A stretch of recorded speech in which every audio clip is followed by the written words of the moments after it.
안녕하십니까. 16번째 취소의 심리입니다. 심리. 심리학과가 아니고 소송의 심리, 소송 심리라고 하게 되는데, 우리가 첫 시간에 얘기했던 거 생각해보면 취소송이 3단계로 편의상 나눠가지고 생각을 하도록 하고, 소송재판과 본안재판과 법원 판결 이렇게 나누기로 했죠.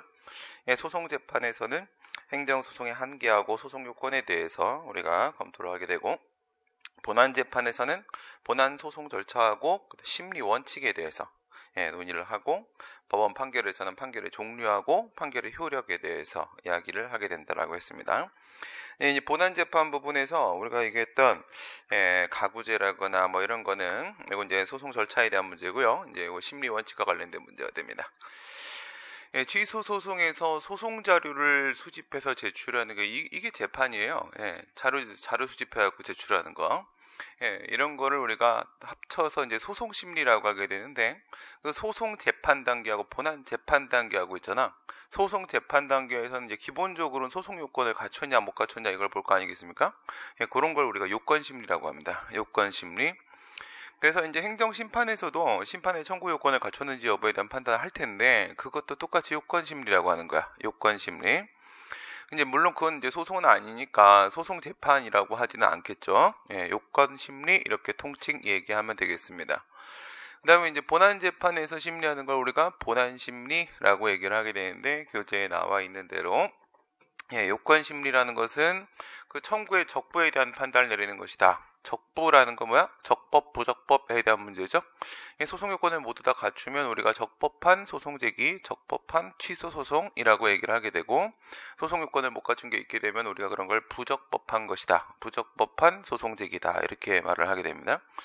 사인이 하는 행동이라고 하게 되면 사인의 공법행위나 뭐 이렇게 소송제기나 이런 사인이 하는 행동이면 우리가 그런 거를 요건을 갖췄냐 못 갖췄냐에 따라서 적법, 부적법 이렇게 얘기를 하게 되고, 그 다음에 행정청이 하는 행위라고 하게 되면 우리가 그런 거를 적법, 위법이라고 얘기를 하게 됩니다. 그래서 이제 적부에 대한 판단을 내리는 것이다. 적법, 부적법. 그 다음에 이제 본안심리에서 보는 것은 원고의 청구가 정당한 것인가, 원고 주장이 맞는 것인가. 원고 주장이 맞다는 건 무슨 말이에요? 취소 소송에서의 소송의 목적물이 무엇이냐. 목적물은 법원에서 과연 무엇인지를 판단하는 것이냐라는 문제인데, 소송물하고 좀 비슷한 개념인데요. 소송물은 우리가 처분의 위법성 존부라고 얘기를 하잖아요. 처분의 위법성 존부. 위법하면 무슨 판결이 나오는가? 인용 판결이 나오게 되겠죠. 그래서 본안 요건이 바로 처분이 위법이냐 아니냐라는 부분이 되는 겁니다. 만약에 처분이 위법이라고 하게 되면 원고의 주장은 정당한 것이 되겠죠. 처분이 적법이면 원고의 주장은 부당한 것이 되는 것입니다. 그래서 청구의 당부에 대해서 판단을 내린다. 정부 미안해 뭐 그럴 수도 있지, 뭐 그 말 실수하고 또 그래, 그치? 당부에 대해서 뭐라고? 적부하고 당부하고에 대해서 판단 내리는 게 요건심리, 본안심리 이렇게 되는 겁니다. 그래서 그 요건심리 부분에서는 우리가 지금까지 뭐라고 얘기했냐면, 뭐 예를 들어서 판례 보게 되면 대상적격과 관련돼서 그게 처분이어야 될 거 아니겠습니까? 그거를 피고가 내가 했던 행동이 처분이 맞습니다, 이렇게 자백을 한다고 하더라도 대상적격이 인정된 것으로 판단되는 건 아니라고요. 그게 아니라 법원이 전부 다 알아서 판단을 내린다는 거야. 그런 걸 우리가 뭐라고 하냐? 직권심사가 적용된다. 직권심사 사항이다, 이렇게 얘기를 하죠. 직권주의가 적용된다는 겁니다. 그 말씀은 바로 변론주의가 적용되는 게 아니다라는 얘기예요. 그럼 이런 식으로 얘기했던 것들이 과연 뭐냐? 그 얘기가 지금부터 나오게 되는 심리 원칙에 대한 문제입니다. 88페이지, 88. 요즘 그 뭐지? 라이프 온 마스? 라는 거의 뭐 88년도 나오죠? 88년도. 그 친구는 이제 현세로 돌아올 수 있을까요, 없을까요? 그 사실인 것 같죠? 그거 무슨 내용인지 알아요? 또 배경 지식 부족한가? 공부 부족이야? 드라마 좀 봐, 드라마 좀. 이렇게 잠잘 시간이 없어도 나는 드라마는 꼭 챙겨서 열심히 봅니다. 이렇게 딱 밥 먹을 때라도 어떻게. 그래서 이제 혼수 상태 빠진 사람이에요. 근데 혼수 상태 빠진 사람인데 이 사람이 경찰이거든. 그래서 서울지방경찰청에 과학수사대에 있는 사람입니다. 근데 이 한경이가 혼수 상태에 빠졌는데 이제 혼수 상태 빠지면 다른 세상으로 가게 된다는 거야, 내용이.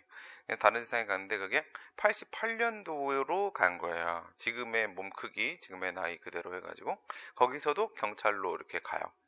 그래서 이제 다른 어떤 지방 지역의 경찰로 이렇게 가게 되는데, 그때도 서울지청에 있다가 지방청 쪽으로 이렇게 이제 가고 일을 하는 이런 모습들이 나오는데, 그걸 보면서 제가 저럴 수도 있겠다, 진짜일 수도 있겠다라는 생각이 드는 거예요.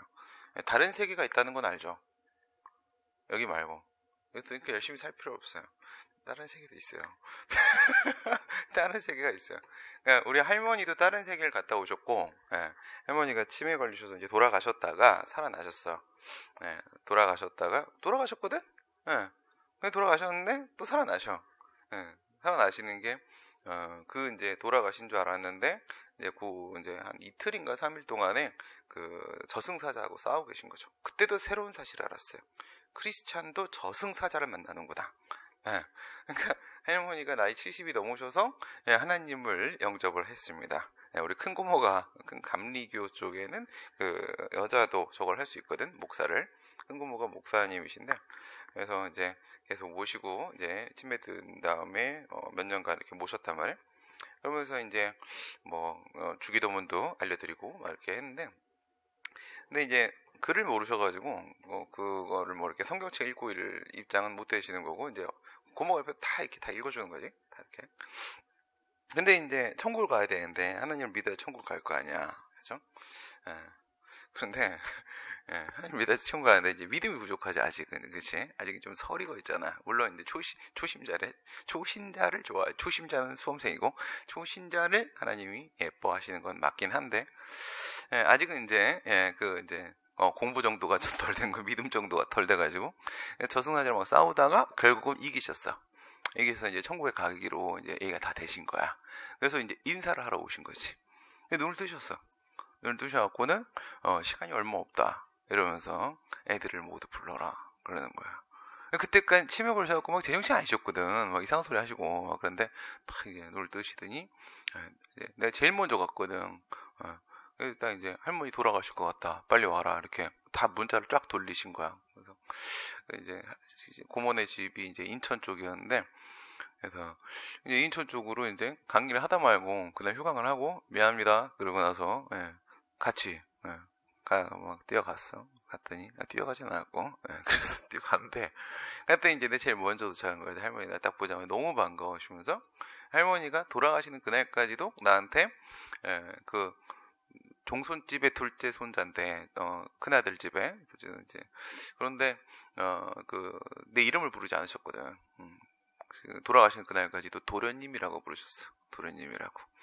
그러니까 귀하게 자라서, 귀하게 대접받으면서 살라고. 나 근데 여기서 뭐 하는 거야, 도대체? 별로 안 귀하게 대접을 받고 있는 거 같은데? 이게 뭐지? 할머니 이거 뭐죠? 그래서 도련님 이렇게 부르셨는데, 그날 이제 정신 돌아오시고 나서, 나한테 막 옛날 얘기 막 다 해주시는 거지. 내가 그때가 33살인가 그랬는데, 33때까지도 전혀 알지 못했었던, 강의 시작한 지 얼마 안 됐을 때입니다. 그래갖고는, 너는 어렸을 때, 사실은 둘째 형이 있었다. 아, 제가 형이 또 한 명 있었습니까? 둘째 형은 죽었다. 그래서 그렇군요. 그리고 큰 형을 낳고 바로 다음에 둘째 형을 낳고 그 바로 다음에 나를 낳고 그 바로 다음에 내 동생이 나왔는데, 내 동생이 딸내미란 말이야. 이 딸내미 여기 엄청 울어대거든요, 놈이. 아주 그냥 제정신 아닌 놈이에요, 얘가. 그래갖고 지금도 제정신 아닌데, 얘가. 근데 걔 딸내미는 제정신이 돼? 걔는 제정신이 아닌데? 이상한 애지? 그래갖고, 그래갖고는 이제 중간에 치워가지고 엄마 젖도 못 먹고 계속 혼자 방에서 구석탱이에서 젖병 빨면서 혼자 이렇게 울면서 그렇게 컸다. 그래서 네가 노래를 잘하는 것이다. 그렇군. 내가 많이 울었군. 이러면서 막 삼촌들 오시더니 왜 그동안 숨겼던 비밀을 다 틀어놓고 난리냐고 막. 할머니가 다른 세상 갔다 오셨잖아. 그리고 이제 나도 이제 나는 이제 다른 세상은 아니고, 이제 물론 유체 이탈은 좀 몇 번 해봤죠.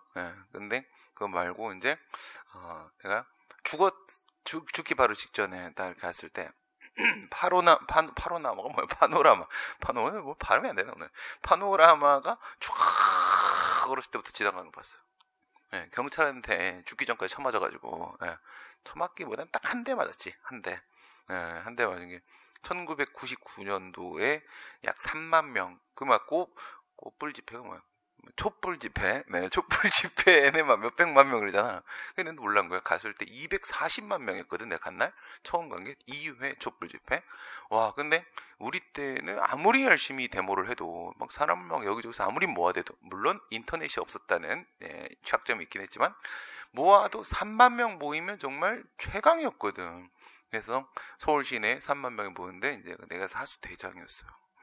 장난 아니지, 그치? 막, 무기를 들고 막, 이렇게 싸우고 있는데, 막 이렇게 싸우다 너무 많이 이겼어. 그래갖고, 오우씨, 우리 애들이 너무 싸움 잘해. 그날따라 애들이, 내 말을 너무, 내가 불쌍했나봐. 그래서 내가 선거 떨어지고 다시 강등된 거거든. 네. 지위가 강등돼서 다시 사수회장이 된 거니까 애들이 방금 전까지 우리 대표였는데 뭐 하는 거냐고 뭐 다시 밑에서부터 올라간다. 그러면서 뭐 이게 또 오랜만에 막 발차기 하고 하니까 애들이 막 재밌어가지고 저 형 또 왜 저러냐고 막 이러면서 막 오랜만에 뛰다 하니까 재밌다. 야. 그래서 맨날 연설만 하다가 그러다가 그 혼자 이렇게 깝치다가 경찰들을 너무 많이 이기니까 막 경찰들이 토끼몰이 예상에 도망을 가고 있는 거야.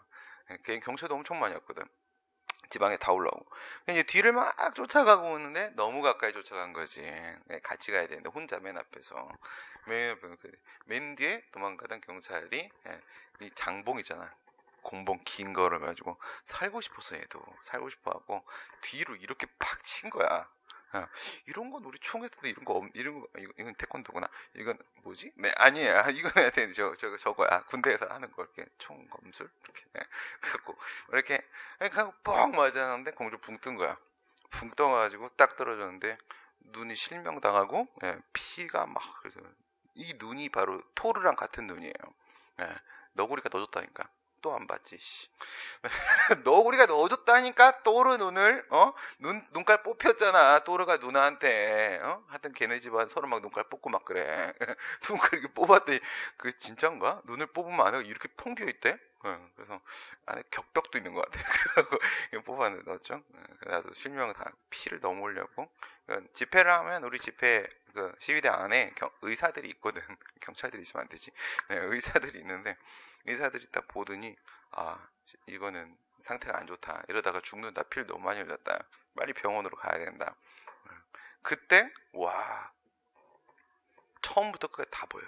어렸을 때 태어났을 때부터 엄마랑 놀았던 거 이런 게 엄청 긴 시간으로 보이는데 그게 딱 몇 초가 안 돼. 공중에 떠서 떨어질 때. 제정신이 아니고 떨어지기 때문에 낙법도 못 치는 거야. 그냥 떨어진 거거든. 그냥 떨어져. 딱 이때 이렇게 보이더라고. 다른 그 라썸마스라는 그 드라마에 나오는 그것도 맞는 것 같아. 만약에 내가 혼수 상태에 빠졌다면 혼수 상태에 있다면 다른 세계에 있을 수 있는 거야. 만약에 내가 그 세계에 적응하면 의사들이 그런 얘기 하잖아. 이 사람의 의지가 중요합니다. 이러잖아. 나도 그 생각. 의지가 뭔데 도대체?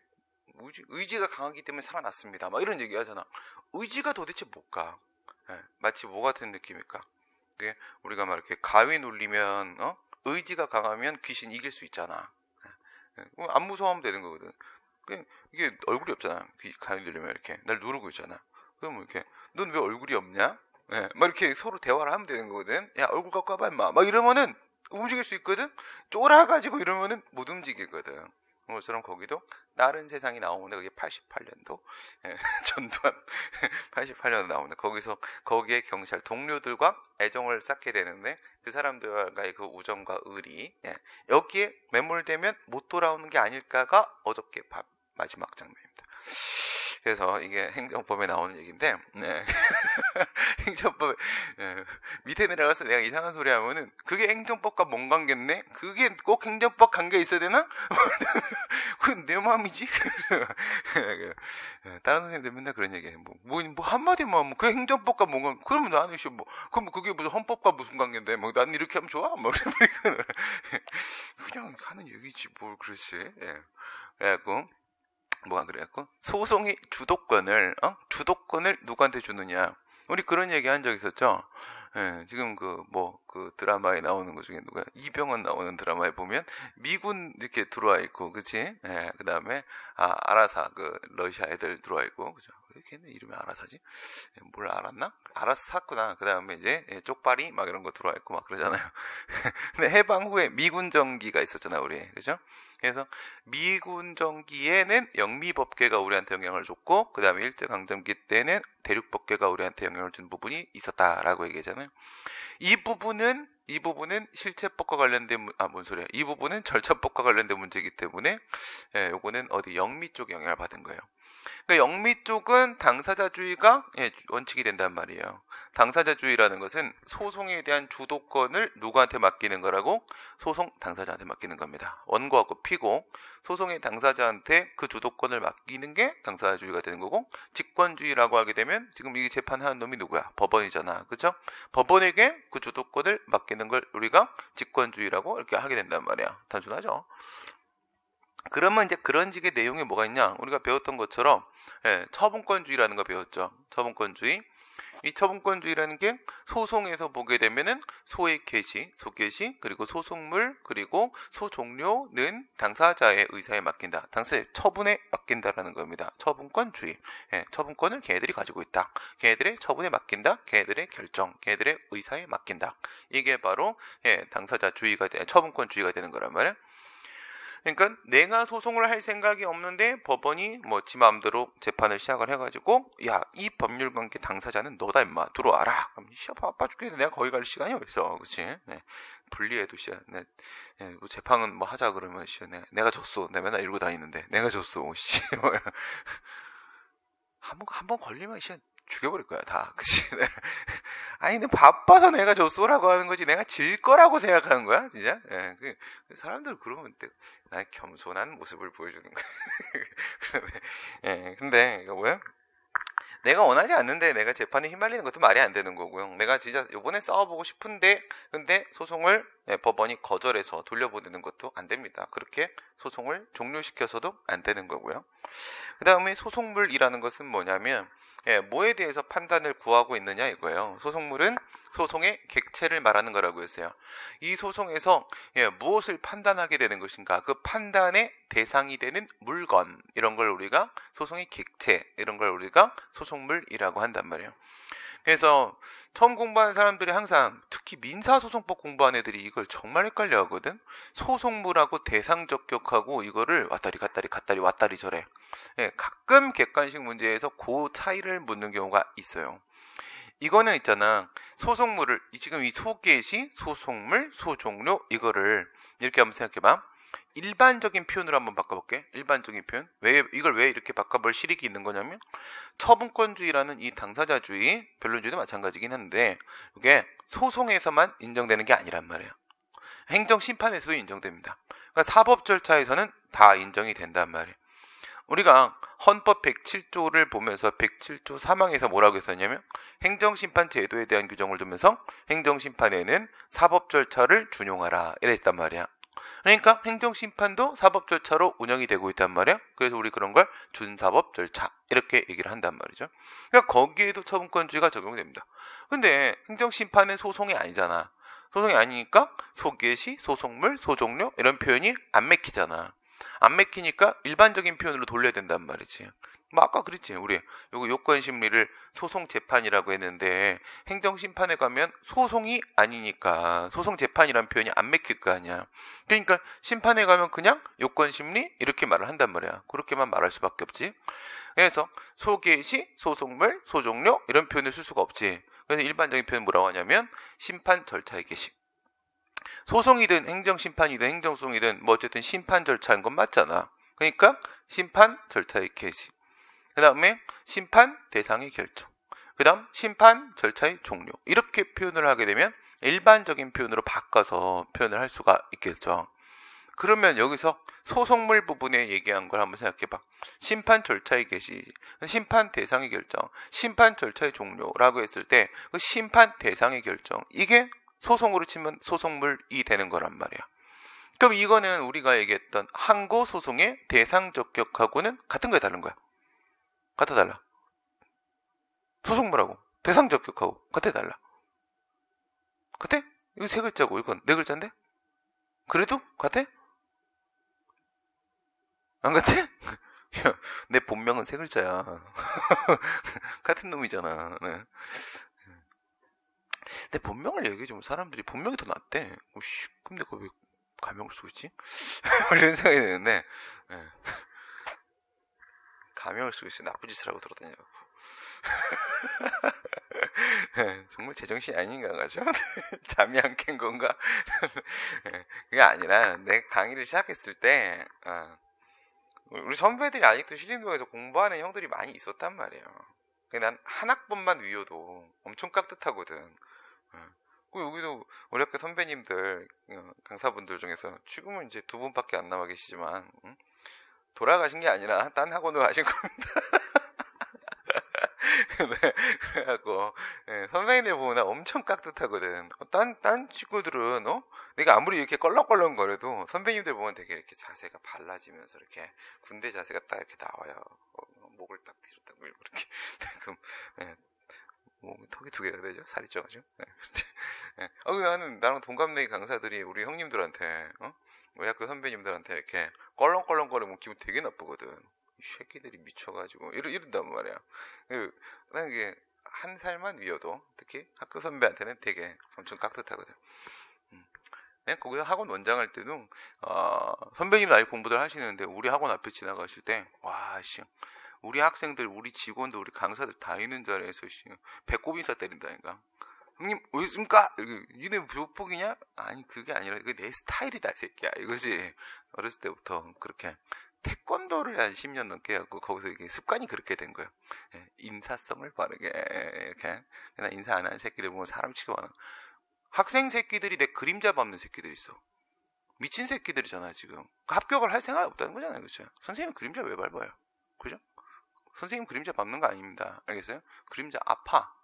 내 그림자는 아파해. 예. 밤에 와서 얘기해줘. 어떤 새끼 밟았다고. 그러니까 뭐가 그래서 내 본명으로 강의를 하면 형들이 알잖아. 친구들은 좀 알아도 상관없는데 이 새끼야 공부 그만해 씨, 막 이러면 되지. 내가 그만해 새끼야 너 안 돼 막 이렇게 하면 되는데 뭐 지랄하면 뭐 술이나 먹자 이렇게 그냥 술 먹으면 되는 거. 선배님한테 그래 못하잖아. 술이나 먹읍시다 이거 얼마나 건방져. 그래서 이름을 딴 걸 쓴 거야. 딴 거. 게다가 이제 성을 바꿀 수는 없잖아. 우리 집이 종손집인데 심시 종손인데 우리 형님이 계시니까 종손이 아니니까 막 이러고 돌아다니지. 그런데 성은 못 바꾸지만 이름은 그래서 이제 뭘 할까.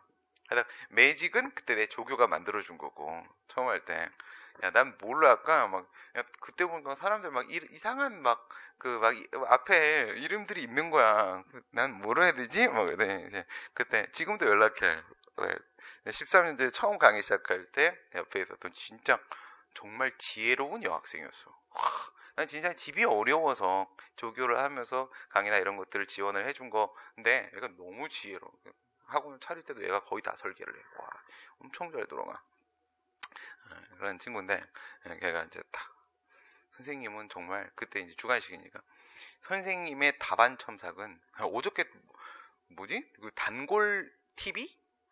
단골 모의? 이런 사이트가 있더라고. 새로 만들어지는 사이트인가 봐. 몇 개 없더라고. 새로 만들어진 사이트. 근데 내가 꿈꿔왔던 그런 것들을 기획해서 만드는 회사인 거야.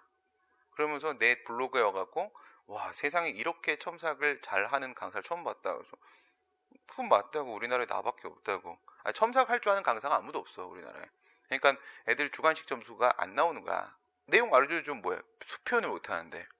나는 글쓰기를 25년을 했기 때문에 그래서 글을 어떻게 쓰면 상대방이 좋아하는지 알고 있거든.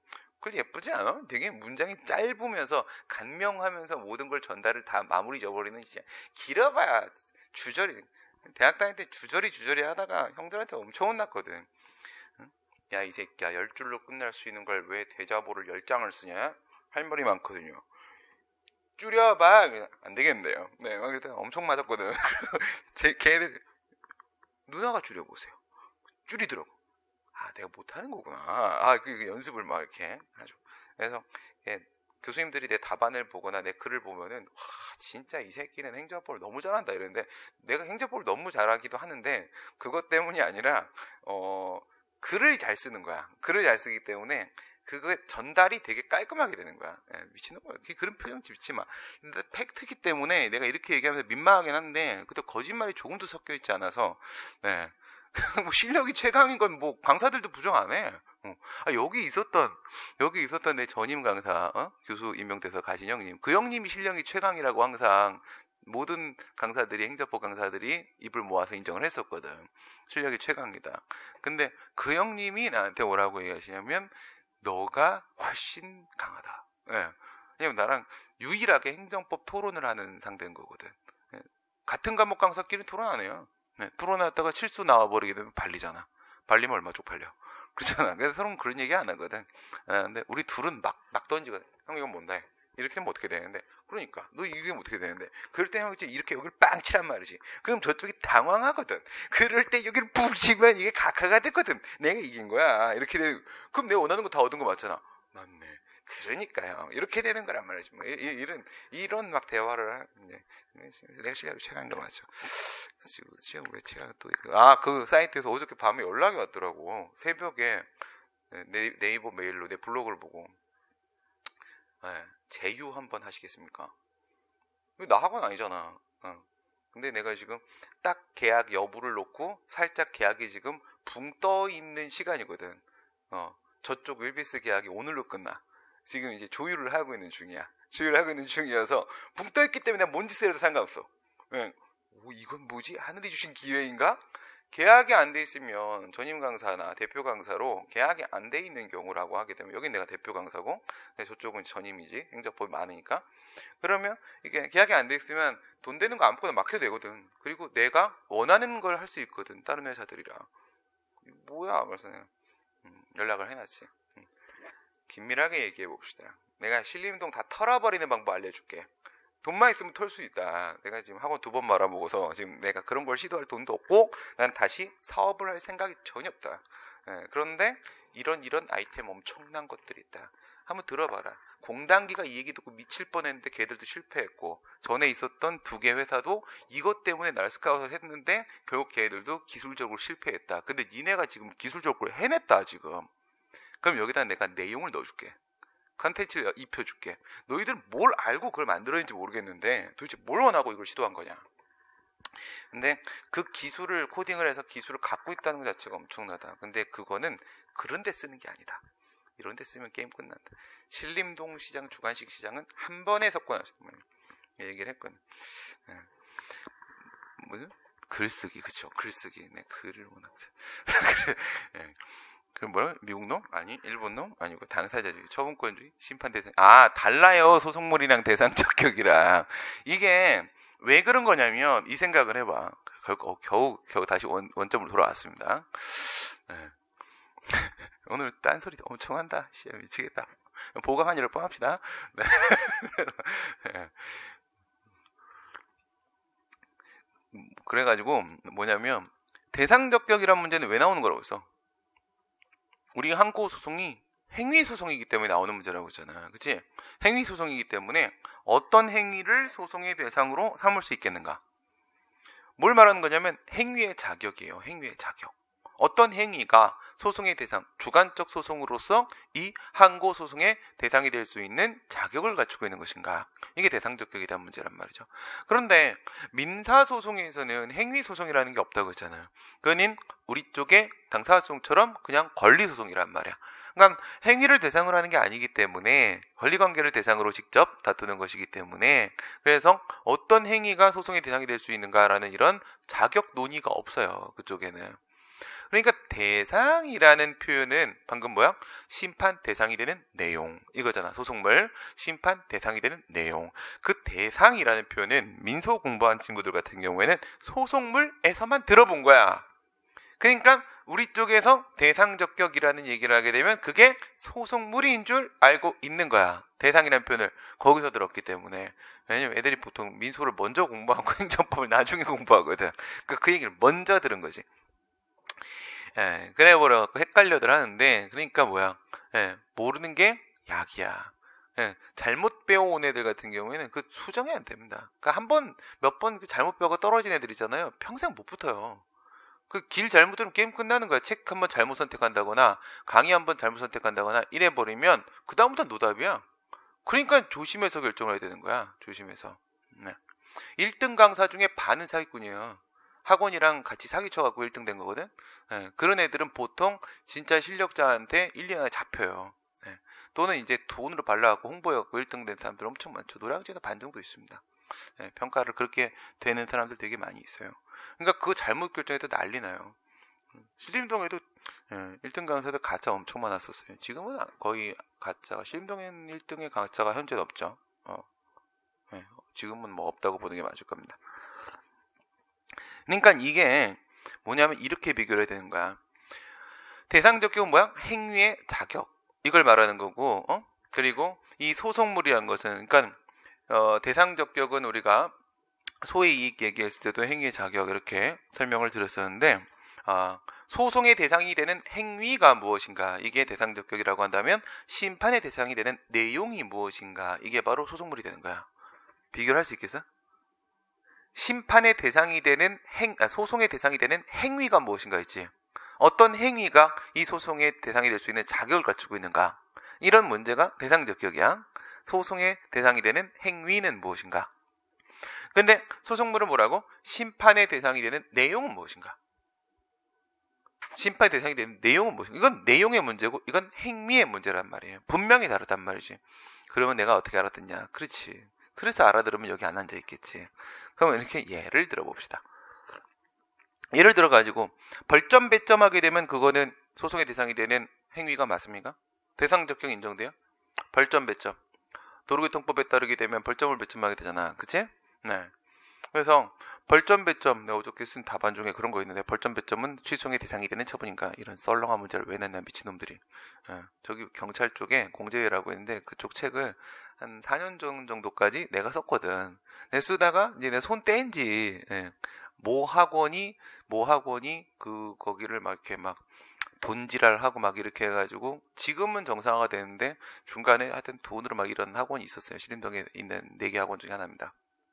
4개라고 하면 항상 한 개가 그놈이라는 걸 알고 있지, 사람들은. 정말 쓰레기 같은 학원이거든요. 근데 여기 공단기랑 비슷한 놈이에요, 거기에서. 근데 그 정도 힘도 없어. 공단기 무시하면서도 그 정도 힘도 없어. 그러면서도 쓰레기는 최선을 다해서 쓰레기질을 하는데, 근데 그다음에 이제 내가 한 3, 4년 전에 이제 손을 떼었는데, 그 공제의 책에 최근에 작년에 집어넣은 문제가, 내가 낸 문제들은 지금도 사람들이 와, 진짜 주옥 같다 이러거든, 경찰들이. 어떻게 이런 문제를 막 만들었냐. 제가 만든 거죠. 네, 훌륭하지요. 네. 예. 근데 쓰레기 같은 문제. 벌점 배점을 쳐보니까 그걸 문제라고 내면은 뭐 갑자기 눈도 왜 짚어? 눈 짚는 게 아니구나. 그래서 그거는 사실행위입니다. 뭐야, 처분이 아니죠. 법적 행위가 아니란 말이야. 그러니까 벌점 배점을 받게 되면은 그 나중에 보면 벌점 1점이 영업 운전면허 정지 1일이에요. 벌점 1점이 정지 1일이 되는 건 맞는데, 그거는 일정 누산 점수가 일정 점수를 초과해서 넘어갔을 때 운전면허 정지나 운전면허 취소로 연결이 되는 것 뿐이지, 벌점 배점, 그러니까 운전면허 처리 대장상에 벌점을 기록했다는 사실만 가지고 내가 운전을 할 수 없다라거나 뭐 이렇게 권리 행사에 제한을 받게 되는 건 아무것도 없단 말이야. 그럼 그거는 행정소송의 대상이 되는 행위라고 볼 수가 없겠지. 근데 운전면허 정지나 운전면허 취소가 나오게 되면 나는 운전 못하잖아. 못하게 되니까 그러면 이거는 처분이 맞는 거죠. 그죠? 이렇게 대상적격에 대한 문제가 된단 말이야. 그럼 소속물에 대한 문제는 뭐야? 우리는 소속물 뭐라고 얘기하지? A 처분의 위법존부 이렇게 얘기를 하잖아. 근데 독일 같은 경우 어떻게 얘기한다고 했어요? 여기도 소속물 이론이 민사소송의 소속물 이론처럼 겁내 복잡해갖고요. 결론도 안 나와. 그러니까 소속물 이론은 절대 문제가 안 나와요. 너무 복잡해가지고. 단순하게 얘기하면 독일하고 우리만 비교하면 이런 거야. 독일은 본안에 들어가서 뭘 보냐면 소송의 대상이 되었던 처분이 있지. 그 처분이 먼저 위법인지를 봐. 그리고 나서 끝나는 게 아니야. 위법하다고 바로 인용 판결 때리는 게 아니라, 그 위법하다면 위법한 A 처분에 의해서 네가 원고 적격에서 인정받았던 권리가 있을 거 아니야. 법률상 이익. 그 권리가 침해되었는지 여부까지도 판단을 내리게 된단 말이죠. 그러니까 이 A라는 처분이 위법인지에 대한 문제하고 그 다음에 원고적격에서는 이 B라는 이익이 권리인지만 봤잖아. 여기까지만 본 거야. 이게 위법인가? 처분이 이게 권리인가? 이것만 본 건데 둘의 관계도 봐야 될 거 아니야.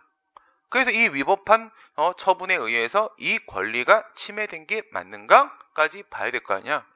그래서 위법한 처분에 의해서 권리가 침해되었을 때만 인용 판결을 내려주는 게 그게 바로 독일이란 말이야.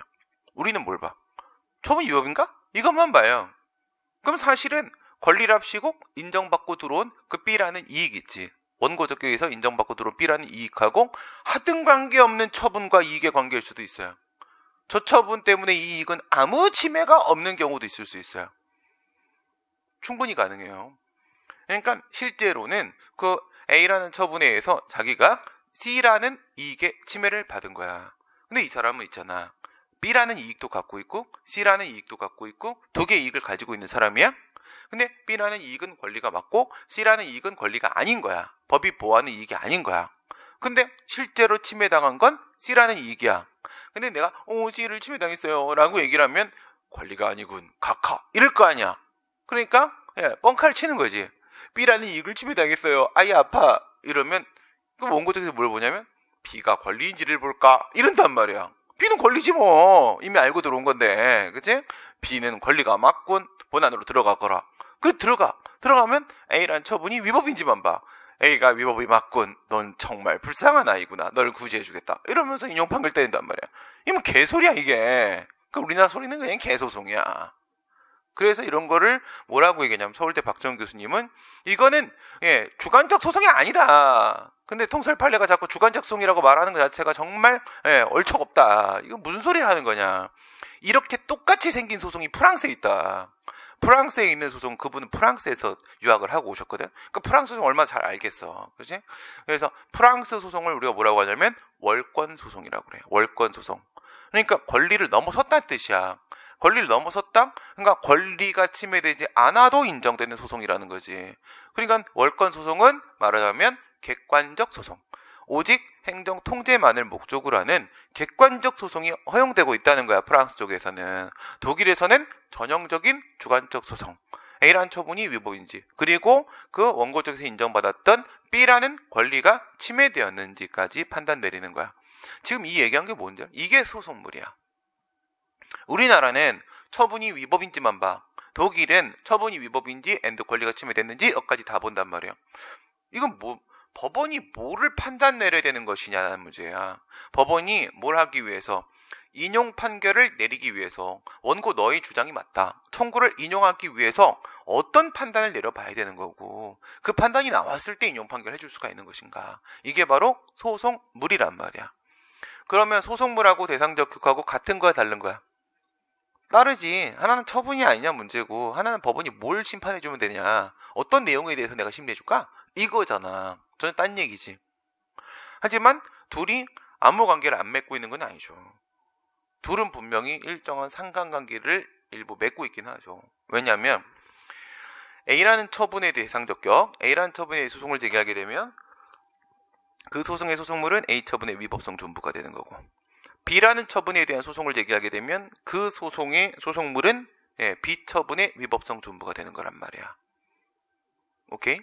그러니까 대상이라는 문제하고 그다음 소송물이라는 문제가 완전히 별개의 문제인 건 아니지만 아무리 그렇다 하더라도 두 개가 똑같은 건 아니라고. 똑같은 개념은 전혀 아니라면 하나는 내용의 문제라고. 하나는 껍데기고 하나는 내용이고 이런 차이가 있습니다.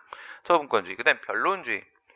변론주의 이거는 그러니까 쉽게 말하면 처분권주의는 약간 절차의 성격을 좀 더 많이 띠고 있고 이건 약간 거시적인 느낌 이겁니다. 거시적인 느낌.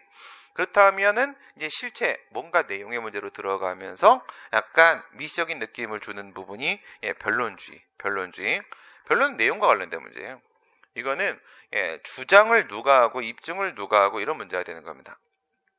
그러니까 주장과 입증 책임에 대한 문제. 주장 책임은 원고나 피고나 이 소송 당사자가 주장하지 않은 사실에 대해서는 심리하지 않겠다. 이게 바로 주장 책임이 되는 거고 그 다음에 입증 책임은 입증하지 못한 사실은 없는 것으로 취급을 해버리겠다. 라는 게 바로 입증 책임의 문제가 되는 거란 말이에요. 요 주장 책임하고 입증 책임을 합쳐서 우리가 변론주의다라고 얘기하게 되고, 변론주의의 본질은 어디에 있는 거냐면 주장 책임 쪽에 있는 겁니다. 주장 책임 쪽에. 그러면 뭘 주장을 하는 걸까요? 뭘 주장해? 뭐 보통 그냥 우리가 이렇게 말을 해요. 처분이 위법이라고 주장을 하는데 그 위법성 사유로서 뭐 예를 들어서 내가 청소년을 유흥접객군으로 고용을 했다라고 해서 그래서 유흥행위를 시켰다라는 이유로 나한테 룸사롱, 유흥주점, 영업허가 취소 처분이 나왔어요. 난 뭘 주장하겠어? 가장 바로 단순하게 밀고 들어갈 수 있는 건 뭐지? 처분 사유 없음. 이거 주장할 수 있잖아. 처분 사유 없음. 오케이? 그러니까 난 그런 짓을 한 사실이 없습니다. 그 나한테 왜 이럽니까? 이렇게 주장을 하자. 만약에 내가 그런 일을 한 사실이, 청소년을 고용한 사실이 진짜로 없다면 영업허가 취소 처분은 위법 판결이 되는 거잖아. 그러면 이거 취소 판결 대상이 될 수가 있는 게 맞겠죠. 그 다음에 뭐 이건 비례원칙 위반입니다. 이건 신뢰보원칙 위반입니다. 뭐 이런 주장을 할 수도 있지. 불문법에 뭐뭐 있어. 비평신자 목동부실사 이렇게 있잖아. 비평신자 목동부실사. 비평신자, 평신자가 아닌 목동 구약성격에 나온 건 다 목동밖에 없죠. 목동 부실사, 다리가 부실하여 사망에 이르게 하는 것이 우리 구약시대 공의 하나님의 불문법, 조리법의 원리로서 비례원칙, 신뢰원칙, 자기구속원칙, 부당결부원칙 이런 거잖아, 그치? 그러니까 이런 걸 주장하면서 이건 부당결부금지원칙 위반입니다. 뭐 이렇게 주장을 할 수 있겠지. 근데 주장을 한다는 게 이렇게 어떤 위법성 사유를 주장한다라고 보통 말을 하긴 하는데, 실제로 주장하는 것은 요건사실을 주장하는 거야. 요건사실을. 적극적 요건의 사실과 소극적 요건의 사실과 이런 요건사실, 법상의 요건사실을 주장하는 겁니다. 무슨 말인지 이해돼요?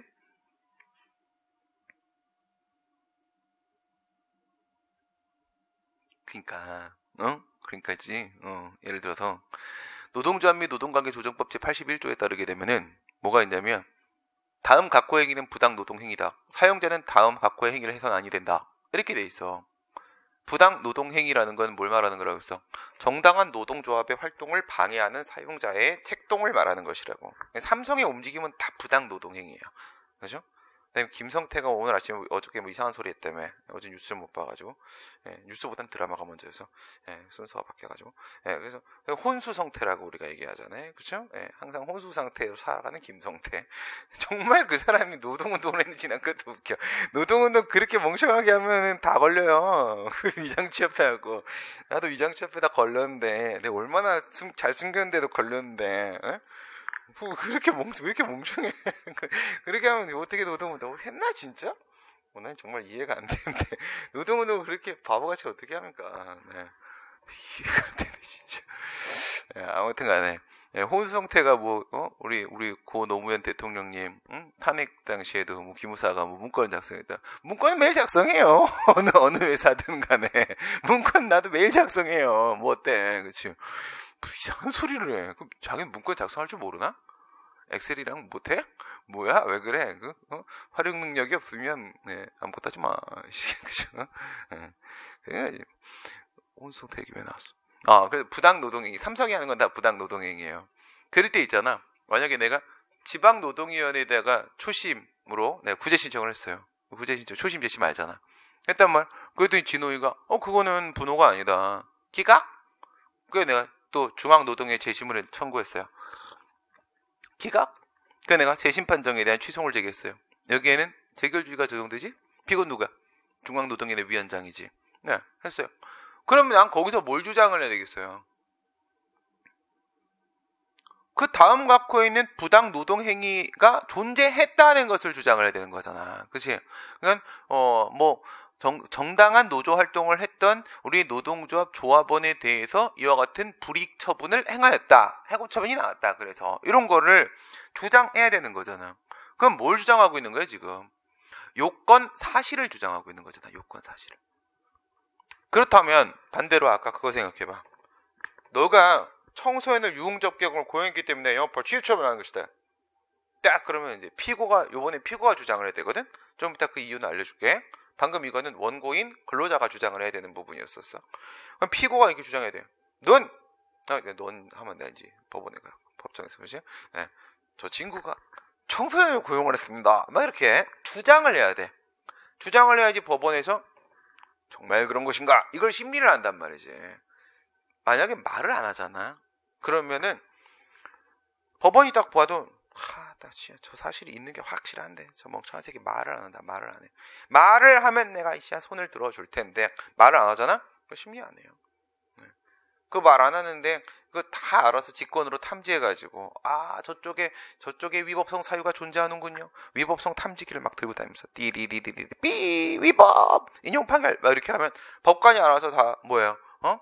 북치고 장구치고 다 해야 되는 거잖아. 그럼 얼마나 피곤하겠어, 그렇지? 집에 자야지. 피곤해 죽겠는데, 그렇지? 남의 인생이 뭐가 중요해? 내 졸리움이 중요한 거죠. 그건 아니지, 그렇지? 그렇지? 요즘 드라마도 잘 나오죠. 근데 이 친구들은 재판을 대충 하는 것 같은데. 근데 드라마에 나오는 그런 모습을 보면 저렇게 성실하게 일을 하나? 뭐 이렇게. 우리 강사 생활도 저렇게 드라마로 만들었으면 한번 나왔구나. 그치? 노량진 강사. 그때 내가 노량진 강사 아닐 때여서. 그 나왔잖아요. 저기 막 한국사 선생님 키 큰 애 막 이상한 원맨쇼 하고 막 이렇게 막 누구 따라하고 막 이렇게. 아이씨. 그 드라마 있었어. 노량진 드라마 뭐 쳐봐. 나 되게 재밌게 봤는데? 되게 학원의 모습, 강사들의 삶의 모습 되게 비슷했어. 잘 만든 것 같더라고. 그래서 주장하지 않으면 전혀 심리를 하지 않습니다. 만약에 주장하지 않았는데도 불구하고 심리를 하잖아? 법원이 알아서 다 판단하잖아? 이건 독일 방식이라고.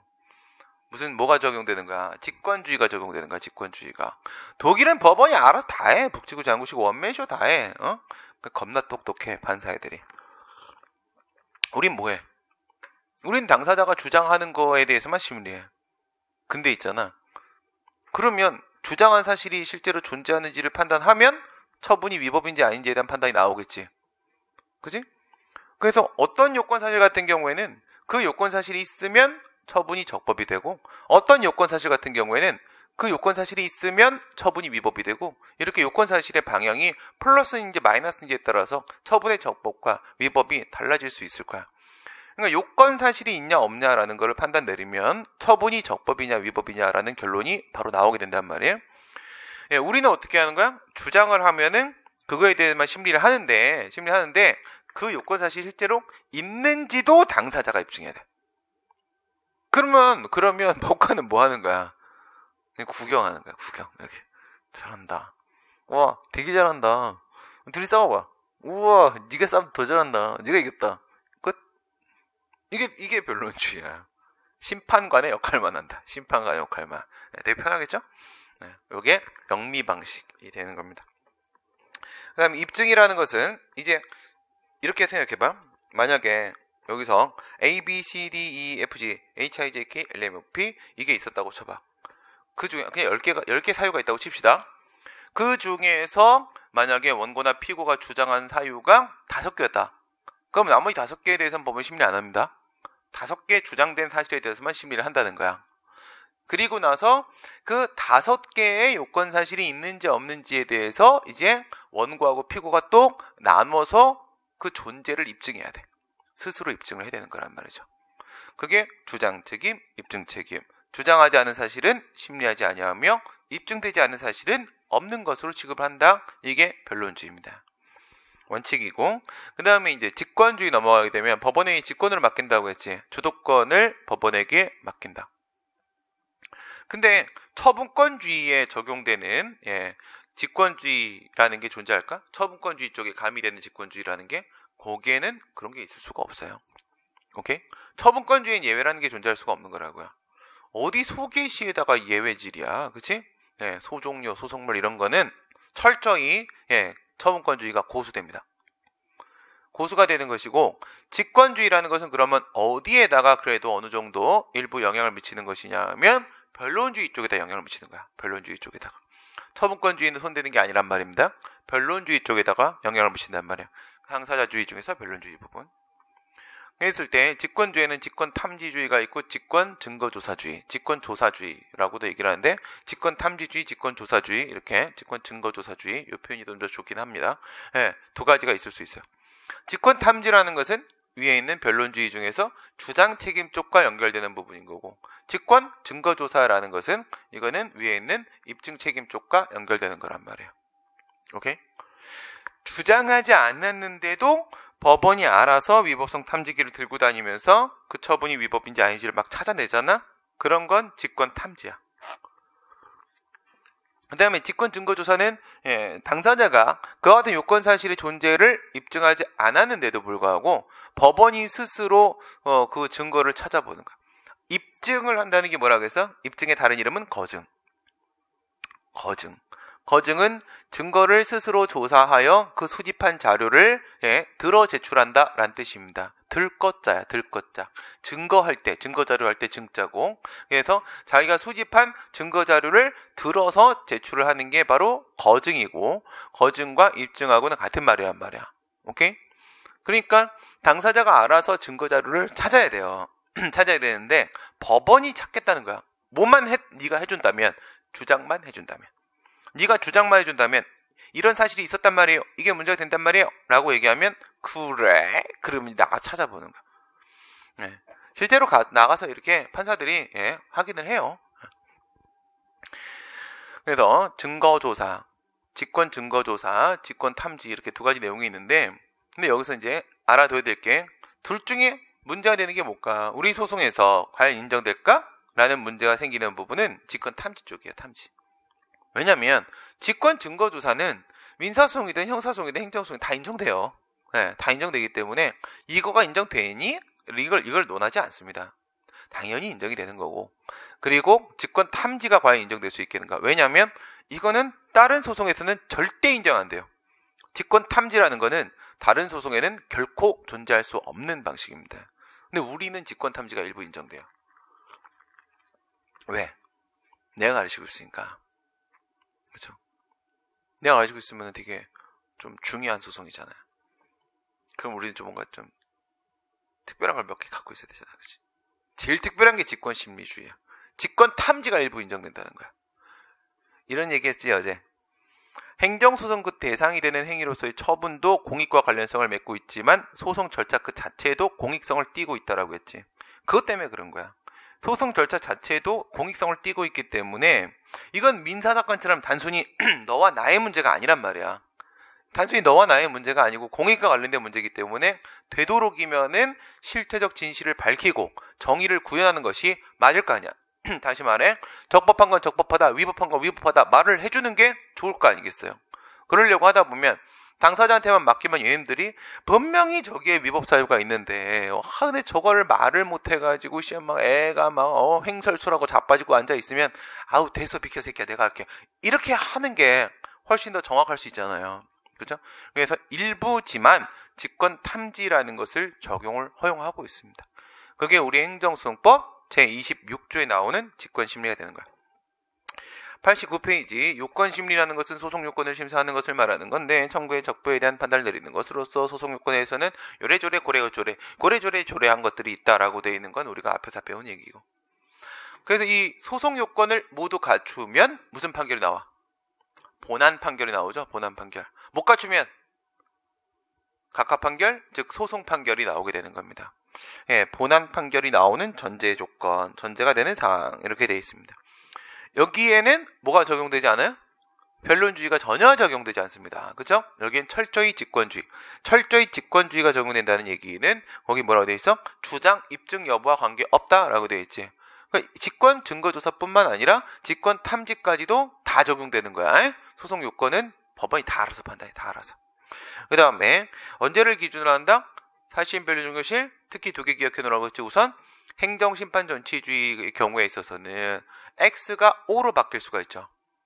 소재기 시점에는 X였던 것이 소송 도중에 행정심판을 거쳐와 버릴 수가 있죠. 협의 수익 같은 경우에는 소재기 할 때는 처분의 효력이 있어서 O였던 게 소송 도중에 정지기한 경과로 소멸해 버리게 되면 X가 될 수도 있죠. 그래서 XO가 될 수도 있고 OX가 될 수도 있고 이런 상황 있을 수 있으니까 사실심 변론종결실을 기준으로 해라. 제소 시점 바로 기준으로 판단하지는 말라고 했습니다. 본안심리, 당부에 대한 판단, 본안 요건을 갖췄는가? 본안 요건을 갖추면 인용 판결이 나오는 거죠. 인용 판결이 전제가 된 사항. 못 갖추면 뭐가 되는 거야? 기각 판결이 나오게 되는 거죠. 소송 요건은 갖추면 본안 판결이 나오는 거고, 예, 그 본안 판결에 인용 판결과 기각 판결이 있는 거지. 못 갖추면 각각 판결이 나오게 되는 거야. 본안 요건은 갖추면 인용 판결이 나오는 거고, 못 갖추면 기각 판결이 나오는 거고, 이래 될 테고. 불거분리 원칙 이런 얘기는 양가로 3번 심리 범위예요. 범위. 범위는 원칙과는 좀 다르겠죠. 근데 범위 문제는 안 나와. 범위 문제는. 그러니까 법원은 과연 취소해서 어디까지 판단 내릴 수 있는데 이런 거거든. 근데 이 불거분리 원칙 있죠. 불거분리 원칙은 뭐랑 똑같은 거냐면 처분권주의 중에서의 소송물 두 번째 거 그 부분하고 똑같은 거야. 그러니까 교수님들도 불거분리 원칙 뭐 설명할 때 야 그냥 처분권주의 소송물이라고 알아둬 똑같아 이렇게 얘기하시거든. 예, 똑같은 거야. 그러니까 얘가 주장한 거에 대해서만 판단해. 불거분리 원칙이 뭐야? 고하지 아니하면 심리하지 아니한다. 고하지 아니하면 심리하지 않아. 신문고 두들겨라. 뭐 그 대충 그런 건데. 그러니까 쉽게 말해서 A 처분이 위법인지 판단해달라는 거잖아. A 처분에 대한 취소를 제기하면. 근데 A 처분에 대한 판단이 되는데 얘가 A 처분 말고 B 처분이 위법인지에 대한 판단까지도 들어가. 야, 졸라 재밌다. 야, 겁나 궁금하다. 야, 너한테 처분 한 10개 나왔던데. 야, 나머지 것도 우리 한번 해보자. 이러면 안 된다는 거야, 얘는. 나 9개 받아들이고, 이건 아닌 것 같아요. 이렇게 해서 내가 A 처분에 대해서 들어왔으면, A 처분에 소송을 제기했으면, A 처분에 대해서만 판단 내리라고, 법원은. 그게 불거분리 원칙이야. 그러면, 그건 뭐랑 비슷해? 처분권주의에서 소송물하고 전혀 다르지가 않잖아. 그죠? 그 다음에,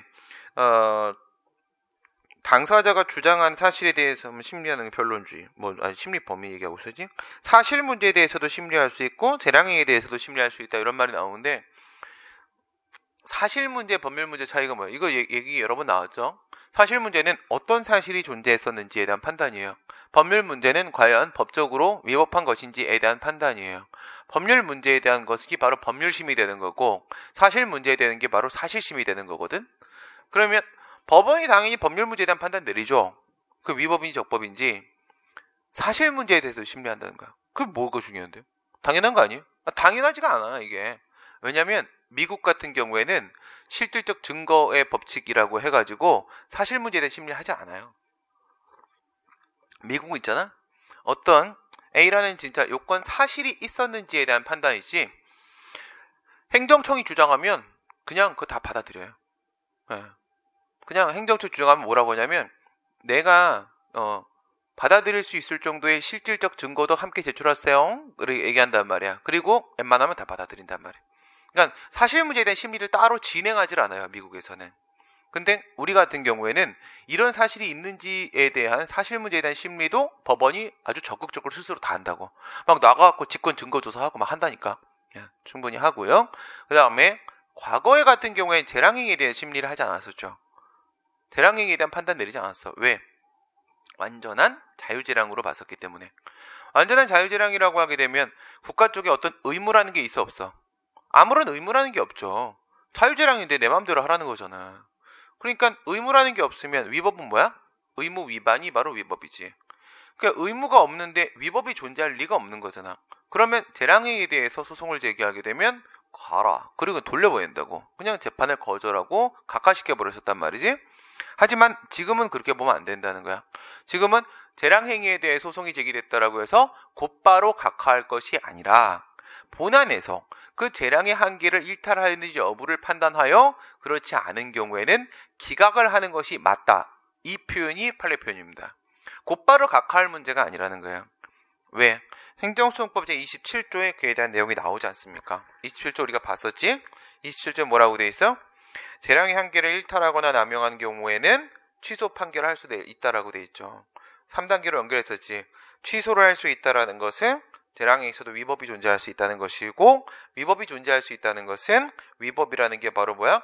의무 위반이니까 의무가 존재한다는 것이고 그 말씀은 바로 무하자 재량의사 의무라는 게 존재한다라는 것이라고 했죠. 무하자 재량의사 의무 하자 없는 재량권 행사를 되는 의무라는 것이 이제는 인정이 된다라고 했죠. 그러니까 의무가 존재하니까 위법이 존재하니까 재량에서도 위법이 발생할 수 있고 판단이 필요한 게 맞는 거잖아. 그러니까 이것도 심리를 하죠. 심리 범위에 포함이 될 수가 있는 겁니다. 심리원칙 방금 전에 앞에 다 설명을 했고요. 이제 주장책임과 관련돼서 직권심리주의에 대한 문제하고 입증책임과 관련돼서 분배에 대한 문제를 우리가 다뤄보도록 할 건데 91페이지 로마자 6번은 아무 의미 없어요. 소송은 당연히 구두변론, 구술심리를 하는 게 원칙이 되는 것이고요. 그다음 공개하자. 우리 재판 다 공개하잖아. 그죠? 예외적으로 비공개할 뿐인 거고, 쌍방심리, 당연히 직접심리, 심판기록 제출명령. 문제가 안 나와요, 문제가. 중요하지도 않고. 그 문제 나오는 부분 뭐냐면, 왼쪽 페이지, 90페이지입니다. 주장 책임 쪽과 관련된 직권 심리, 입증 책임 쪽과 관련된 분배에 대한 논의, 이 부분이 주로 출제되는 부분이에요. 여기를 얘기하기 위해서 지금까지 앞에 여러 가지 이야기를 우리가 나누게 된 겁니다. 잠깐 쉬었다가 우리 90페이지 되게 중요한 건데 어렵지 않아요. 간단합니다. 끝나고 나서 또 재밌는 소송참가와 재심청구. 소송참가 재심청구는 조금 재밌어. 그 다음에 소변경도 조금 재밌어. 다 재밌어요, 선생님법. 재밌죠? 네. 추워 죽겠어? 빨리 가서 옷 갖고 와. 잠깐 쉬었다가 우리 25분에 다시 시작하도록 하겠습니다. 쉬었다 가겠습니다.